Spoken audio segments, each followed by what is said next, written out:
I'm Mel Franca, the author and publisher behind Lost Island Press, and in the past 5 years, I have run multiple beta reading campaigns, both for my own books and for the books of authors whose work I've published. This video is going to break down all of the different methods I have personally used to recruit beta readers. It's safe to assume that 40 to 60% of the people who say yes will actually become official betas. So that's why I would recommend recruiting double the amount of people that you actually want to receive feedback from. Now, in the past, I have run very small beta reading campaigns with less than 10 people, and I have run campaigns with over 100 people. And from my experience, once you get over about 50 pieces of feedback, it becomes way too much. You want some data, but you don't want to overwhelm yourself. So I really think 10 to 20 is kind of the perfect amount of feedback to receive on your book, which means you want 20 to 40 people to sign up. The first strategy is to use your social media accounts. This doesn't mean that you have to have a huge following. All you really need is a page with some photos, pretty much just proof that you're not a bot. What you can do is search through hashtags or the explore page if it's relevant enough. The goal is to find readers who you genuinely think might enjoy the process of beta reading your book. And then all you have to do is reach out to them by sending them a DM. And I'm not going to sugarcoat it. The majority of people you reach out to will either leave you unseen or not even open your message, and at the end of the day, it's just a numbers game. If 1 out of every 50 people says yes, then now you know how many people you have to reach out to in order to get 20 people to sign up, right? When it comes to sending these DMs, you want to treat it like any other type of cold outreach. It's going to be a much better chance that they'll respond to you if it's actually genuine. So you want to tell them the reason why you want them specifically to beta read your book. Maybe you've seen on their page that they read a lot of books that are very similar to your book. Maybe you really like how thoughtful they are in their reviews or how critical they are. But you want to point out the reason why their opinion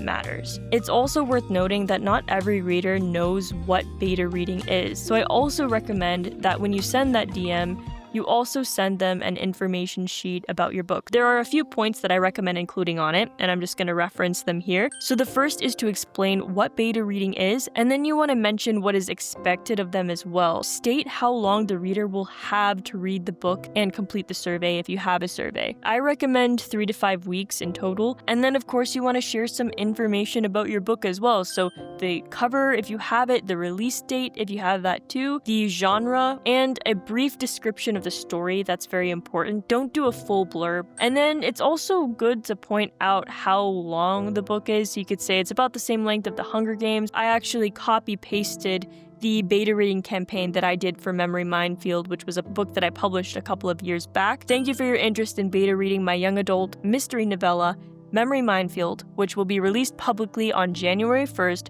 2022. The goal of this campaign is for me to understand what kind of revisions would benefit the story before its publication. Beta readers will receive a link to a Google Doc with the current draft of Memory Minefield. At the end of the document will be a link to a beta reader survey where I can gather information on what readers like and dislike about the book. Beta readers will have the entire month of November to send in their feedback. What's the story about? A 7-day pandemic results in less than 1% of the worldwide population forgetting everything. Ari is a memory loss victim, and Jeremy is pretending to be one. They cross paths in a mandatory counseling group every Tuesday and Saturday afternoon. Memory Minefield is about half the length of A Fault in Our Stars by John Green. This is really important in my opinion, and it's worth the time to put in, especially if you're recruiting someone who doesn't frequently beta read books. The second strategy is to leverage your social media following. And it doesn't have to be huge. If you have an account where you post updates about your work and there are a few readers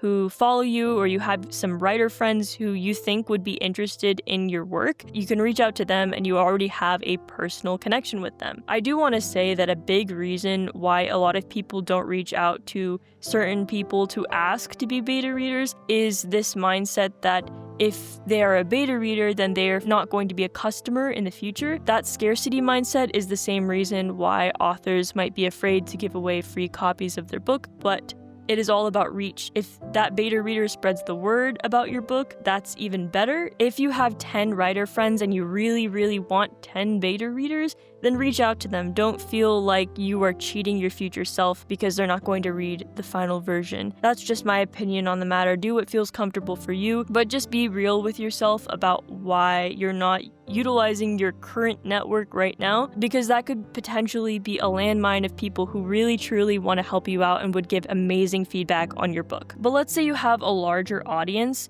and you're not going to handpick each person to beta read your book. You're just going to open up applications and allow people to apply.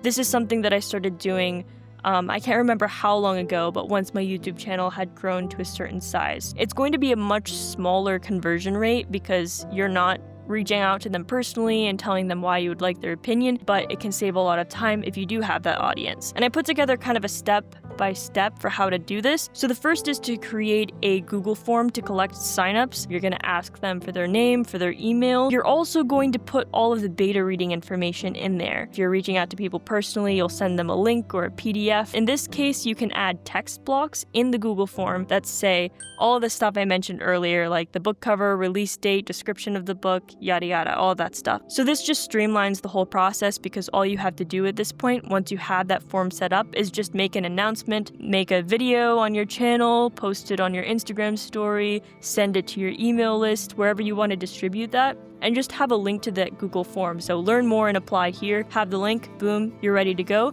and you can close submissions to that form whenever you have enough entries. The third strategy is to just ask friends and family, people in your inner circle in the real world who are interested in supporting you. Just ask them. I've actually seen quite a lot of advice against this online because people say they like you and they want to support you, therefore they are biased and they're not going to give good feedback. And my response to that is, are we running a clinical trial here? I think having friends and family beta read your book is better than having no one beta read your book or having just a couple other people and having very limited data. My fourth suggestion is to make a post in the Goodreads forum, and I'll have a link to that in the description below. When I was trying to find beta readers for my first novel, Leaving Wishville, I had no audience, and I made a post on that forum and I was able to get a few more people on board. They gave amazing feedback. And the fifth is to reach out to strangers in person. In high school, when I was working on Leaving Wishville,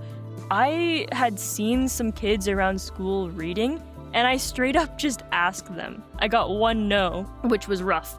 But the couple of other people who said yes followed through. They gave me amazing feedback. If I can do it, you can too, and I think it's worth a shot. You can go to some local bookstores. You can approach some people who are reading books that are similar to yours. Tell them a little bit about your story. Tell them about what beta reading is and what it would involve, and ask them if they might be interested in learning more. You might be able to find some people through that process and maybe even some friends. So those are all of the strategies that I've personally used to recruit beta readers for my own books and for other authors at Lost Island Press. I really hope it was helpful for you, and I do plan on making a video to talk about how I actually set up the beta reading campaign. So the documents, the surveys, and the whole management of the actual process after you get people to say yes. So keep your eyes peeled for that. If you're currently in the process of looking for beta readers, I think that is so exciting, and I would love to hear more about your story in the comments section below.